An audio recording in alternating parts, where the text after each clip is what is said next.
오늘은 사진처럼 깨져있는 앞니를 레진으로 치료하는 동영상을 보여드리도록 하겠습니다.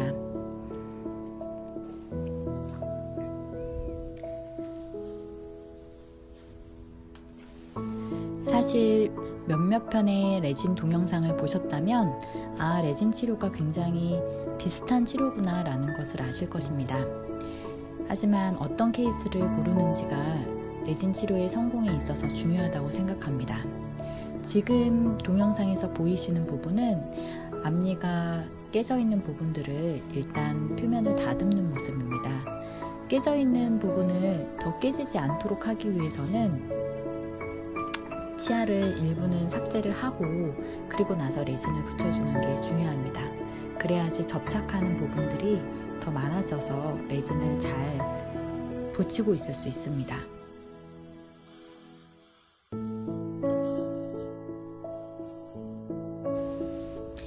일부 환자분들은 치아를 삭제하기 원치 않으셔서 치아 삭제 없이 레진을 원하시기도 합니다.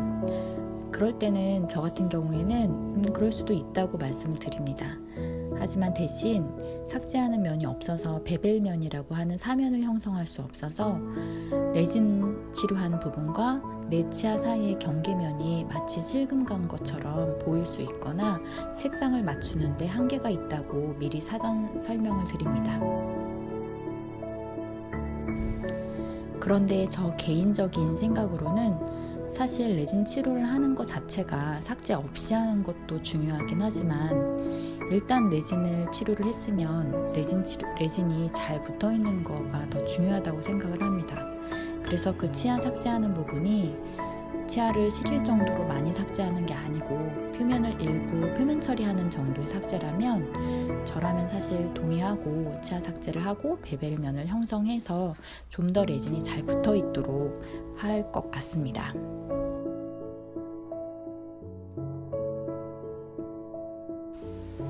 모든 레진 치료의 접착 표면 처리를 하는 에칭 과정을 마찬가지로 30초 이상 가집니다.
레진 치료에 있어서는 방습이라고 하는 과정이 굉장히 중요한데요.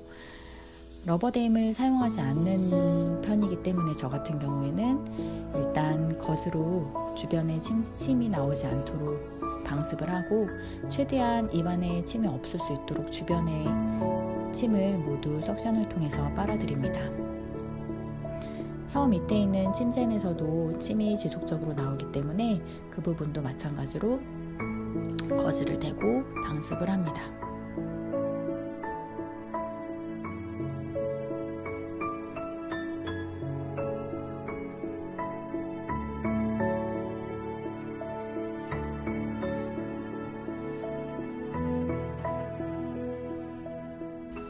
가끔 다른 병원에서 레진 치료를 하고 오신 분들의 치료 상태를 보면 치질을 할 수 없게끔 하실 때가 있더라고요. 저는 그렇기 때문에 본딩 처리하기 전에, 본딩을 큐어링하기 전에 반드시 셀룰로이드 스트립을 사용을 하여서 컨택을 치아와 치아 사이에 치질이 사용할 수 있도록 분리시킵니다.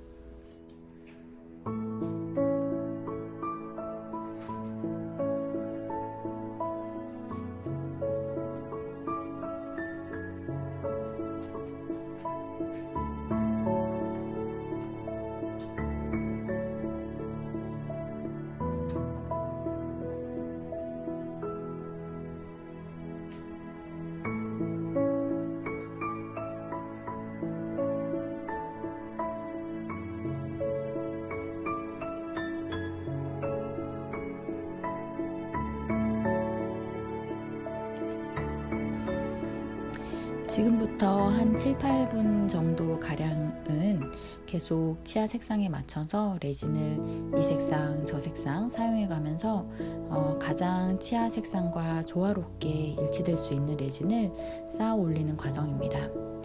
사실 치아뿐만 아니라 모든 물체는 빛이 투과되는 정도에 따라서 빛이 반사되면서 색상을 나타내기 때문에 빛이 투과되는 정도에 따라서 그 다음에 치아의 두께, 치아의 색상 등을 모두 고려해서 여러 가지 레진들을 섞어서 사용을 합니다.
지금 이 동영상에서는 자세히 표현이 되지는 않았는데요.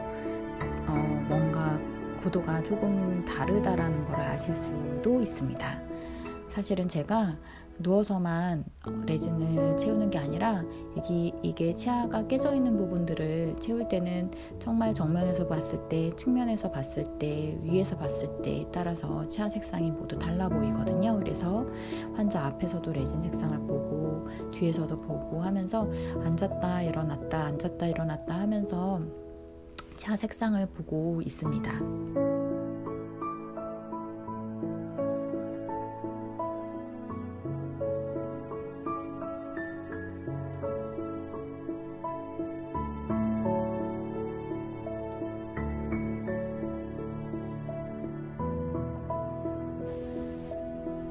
지금 같은 경우에도 계속 일어났다가 앉았다가 일어났다 앉았다가 하면서 레진을 이 색상을 넣고 앞에서 보고 저 색상을 넣고 앞에서 보면서 치아 색상을 맞추는 과정이 있습니다. 그래서 깨져 있는 앞니가 깨진 부분의 양이 굉장히 적더라도 색상 맞추는 것이 까다롭기 때문에 시간이 결코 깨져 있는 부위가 작다고 해서 적게 걸리는 것은 아닙니다.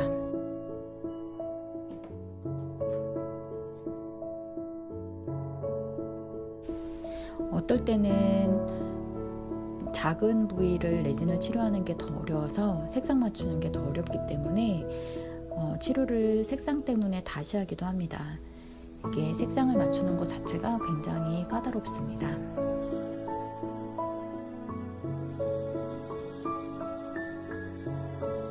동영상을 보면 마치 치아를 삭제하는 것처럼 표현되는데 사실 치아를 삭제하는 게 아니라 과하게 레진을 축조한 것을 레진을 조정하고 있는 모습입니다. 그리고 깨져 있는 앞니에서 가장 중요한 건 역시나 교합입니다. 교합이 되지 않게 레진을 해야지 나중에 환자분이 사용을 하시면서 조금이라도 레진이 덜 깨지게 될 것입니다. 사실 치아가 깨졌다는 얘기는 내가 갖고 있는 치아 자체도 어떠한 사건, 사고에 의해서 깨질 수 있는데 레진이라고 만능이 아니어서 당연히 깨질 수 있는 가능성은 내 치아보다 더 확률이 높을 수밖에 없습니다. 가끔은 환자분들이 치과 치료를 하는 것을 통해서 내가 갖고 있는 치아보다도 더 튼튼하게 할 수 있다라고 약간은 착각을 하시는데요. 그렇지 않습니다. 내가 갖고 있는 치아 이상으로 치과 치료의 재료들이 더 튼튼하기는 사실은 어렵습니다.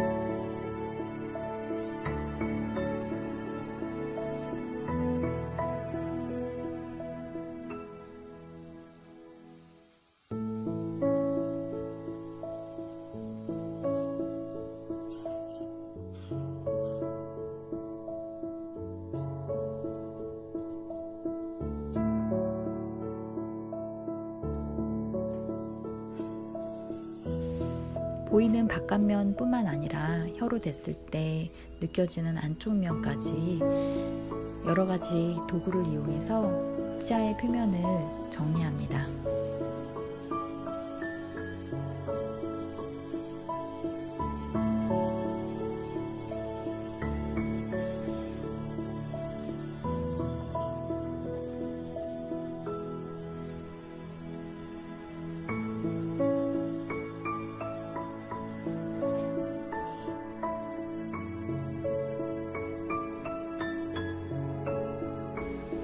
그리고 이쪽 방향 저쪽 방향 씹었을 때, 앞으로 쭉 내밀었을 때, 왼쪽으로 쭉 내밀었을 때, 오른쪽으로 쭉 내밀었을 때 등등 환자분이 사용할 수 있는 모든 방향에서 레진과 닿고 있는 부분이 있는지 없는지를 지속적으로 체크합니다.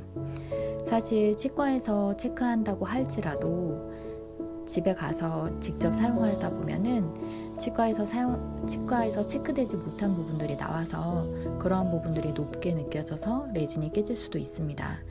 그래서 환자분들께는 꼭 집에 가서 사용을 해보시고 불편한 부분이 있으면 치과에 언제든지 연락을 달라고 말씀드립니다. 그리고 치아의 끝부분이 깨져서 레진을 할 때는 어쩔 수 없이 미세하게 파절되는 부분이 있다면 그 부분은 어떻게 사용을 하더라도 깨질 부분이기 때문에 덧붙이기보다는 차라리 다듬는 것이 낫다고 미리 사전에 설명을 드립니다.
동영상을 찍는 저조차도 앞니 깨진 부분이 부위가 크지 않아서 시간이 조금 걸릴 거라고 생각을 했는데 생각보다는 시간이 조금 많이 걸리긴 했네요. 의외로 깨져 있는 부분의 크기가 작던 크던 간에 치아를 사용하고 있는 끝부분에서의 레진은 생각보다는 이것저것 신경 쓸 것이 많이 있습니다.